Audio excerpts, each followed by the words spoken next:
Hi, and welcome back. Today I was asked a question: what makes a separation agreement legal? So the person asking this question is looking at getting separated, legally separated, and isn't quite yet ready for divorce. So I asked the following question: well, does this agreement cover your property division that you're creating? Obviously, you want to cover all of the issues that you possibly can. So I have down here property division. How are you dividing up the property? Debt division. If you have any debt, who's going to pay for what and for how long? Are you allowed to incur new debt on a joint credit card, for example? Does it cover your health insurance? Who's covering who on their health insurance policy and for how long? Does it talk about what happens to the house? Does one party get to keep it? Does the equity get refinanced and another person paid? Who's moving out? Who's staying? Or does it just get put on the market and sold and then you split the net proceeds? What about a retirement plan? Are you going to get a portion of your spouse's retirement plan or vice versa? Or are you going to each take your own retirement plans and walk away? What about tax issues? Is there tax debt owing?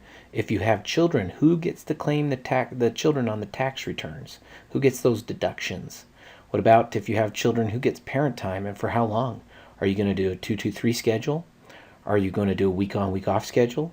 Are you going to do an every other weekend schedule? How are you going to do it? Does it set forth that if you have children? And if you have children, who's going to pay child support to who and for how much? If you run a child support calculator, you ought to do that if you're going to do a separation agreement. And of course, last I have spousal maintenance, which is alimony. Are you going to pay some money to your spouse or vice versa?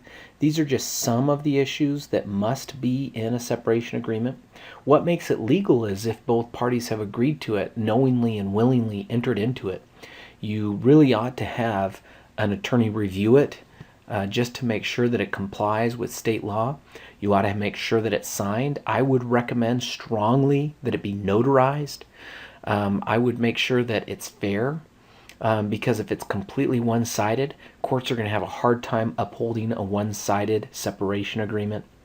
But I have seen it happen. So make sure you get your separation agreement done correctly. Make sure it's legal. Give us a call if you have any questions or need help with a separation agreement. 801-676-7308.